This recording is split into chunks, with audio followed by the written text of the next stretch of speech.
me, Mama Selena for African Daisy, and I just wanted to share with you my story, because I don't know if I've ever done that, but I just want to tell you my story. Growing up, I grew up in an amazing family. I absolutely love my family. I'm very grateful for my family. We grew up with my mom and dad and my grandparents. My mom and dad, and then I have an older brother and a younger sister. And then my grandparents also lived on the farm. So there was 2 houses on the farm, and my grandparents lived in the one house and we lived in the other house. And so I grew up with my grandparents. I grew up very unusual for an American setting. Definitely grew up, our situation was very unusual, but we all grew up together there. And my parents owned a bakery, and so that's what we did. We did full line bakery and catering.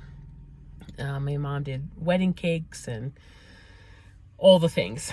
We did a lot of weddings, a lot of events. Anyway, and so that's what I grew up, and then once my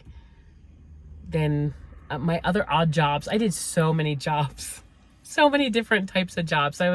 I worked at a selling wedding dresses. I was a makeup consultant. I nannied for 3 children, and what else did I did? I did elder care, and I worked at a coffee shop, and let me think. Oh, I was a stonemason. And I think what else I did. I did so many different jobs. Not because I couldn't keep jobs. I just did a lot of different jobs. So so that was amazing. I loved the experiences. And then I started doing missions from the time I was 16. It was the first time I left the country and came to Kenya. So actually from a very young age, I started, coming on missions. So it was my first introduction to Kenya, and that was it. Let me just tell you that was like, I remember I came back from that missions trip. We spent the time in Kibera, and we went door to door sharing Jesus, and we bought lots of bread and milk packets, and so we just had a really amazing time, and it really impacted me. Like, it was so intense because I had just not seen, we spent in Kibera, and it was just intense poverty, and the poverty, but yet the hospitality was just insane. And we just had, it was just amazing. But I remember getting back and trying to think about how I was going to share my experience, and just weeping because it was just so impactful. And I just said, God, I don't really ever want to go back unless you've said I'm supposed to go back. Because I feel like Kenya is one of those places that either you really love it or you don't. I feel like it is just one of those places. It's very unique. It's very different. But I have always, my church that I grew up in was big on missions, and everybody was going to England and Scotland and all these other countries, and they're wonderful places, and they're different. Of course they're different than America, obviously, but I just felt like I didn't think I was ever going to do missions. I didn't think I was ever going to leave the country. I much less ever do a YouTube channel. But I had always said, if I do go, that I want it to be somewhere that's not at all like America, because I just, didn't want it to be like America. So the Lord, in his sovereignty, because he's already planned, he already knows what he's called us to. He already has that plan. So in his sovereignty, he had me connect with a friend of mine who was coming to Kenya for 2 weeks, and said, hey, do you want to come along? And I said, yeah, sure, why not? So came for 2 weeks, spent that 2 weeks in Kibera, and of course we did a we had to do a safari, because if you come to Kenya, you need to do a safari, okay? So anyway, and that was an amazing, amazing, amazing experience. And so, but I remember getting back and saying that, like, I don't want to come back unless you've said this is what I'm supposed to do. And the Lord, well, okay, so the way he did this was probably, I don't even know how long it was that I was back. And the church reached out to me and said, hey, we're doing this church planning leadership school. Do you want to come? And, you know, it costs a pretty penny. It was a good cost because it's a legitimate school. And so I was like, I just came back from Kenya and I really had no money at this point. So I was like, well, I'm going to trust the Lord that if I have this money, I'm just going to say yes. And then if I have this money, that, you know, I'll go. So I did. I got the money. I went to the school and it was an amazing, amazing experience. It was so good. And I think, I don't know how far into it.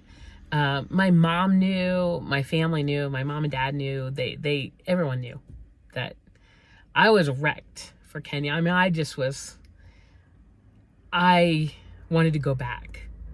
And I don't know why, other than God called me to, because it wasn't like I had the most best experience or, you know, like it wasn't like that. Like it wasn't like, there was something more, you know what I mean? It wasn't just like I did a vacation and it was amazing, right? There was more to it.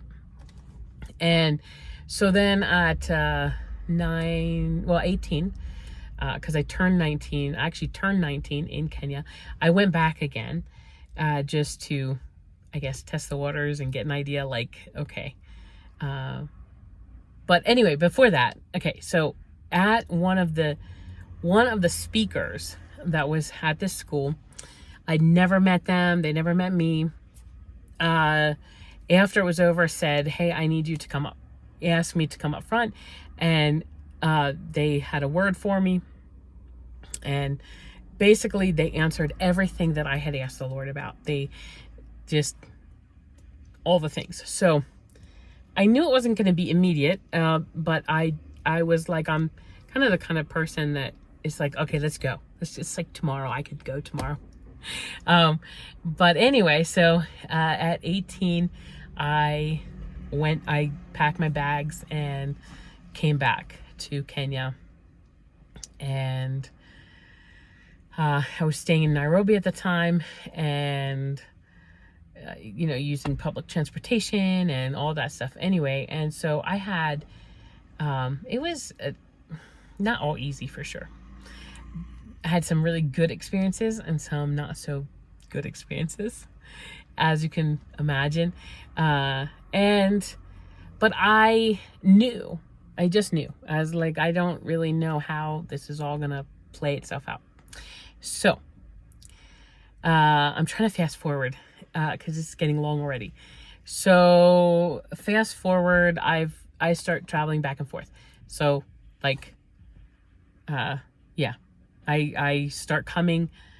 So 18 I came, 16 I came, 18 I came. Then I had to go home. So after like 6 months, because you can renew your visa like every 3 months. And then like you can stay for 6 months and then you have to like leave the country and then come back. So I would stay for 6 months. I would go back and then work so that I could then come and stay in Kenya longer. So I didn't know how. I did all sorts of things. I taught English. So I was trying to kind of find a way to get paid to do that, but that was not happening. I didn't know the ins and outs, so that was not happening at that point. And so anyway, probably this, I'm trying to think how many years later, I had gone through yeah, I had been kind of planning, like, how am I going to get to Kenya, or like, how's the Lord, asking the Lord, what am I supposed to do? How am I to do this? And so the Lord opened a door for me. I actually met a relative of Brian's, of my husband's, in the States. And this was way before I ever met my husband. And opened the door for me to get to Eldoret. So that's the first time that I was in Eldoret. And so they were like, yeah, there's a teaching opportunity. So I came to teach. And I ended up teaching at a school actually not far from where I live right now. And that is how my husband and I met. That's how, like, because I got to the area. I ended up going to the same church that Brian was going to. And I think we did discuss this in another video, but he just told his cousin the one day that, you see that lady, I'm going to marry her one day. So that was kind of how that all happened.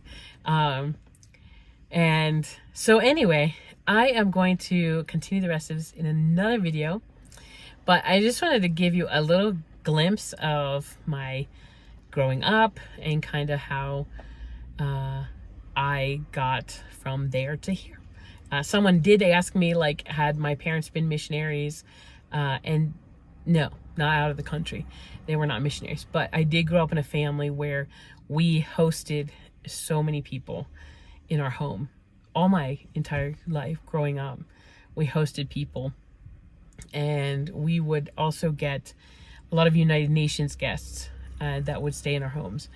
And that was something, just seeing that. I just saw that in my parents and my grandparents. I just saw the love of Jesus.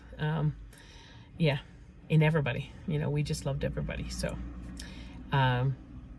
anyway, so when I met my husband, it was like a no-brainer. So anyway, I'm going to tell you the rest in the next one. Bye.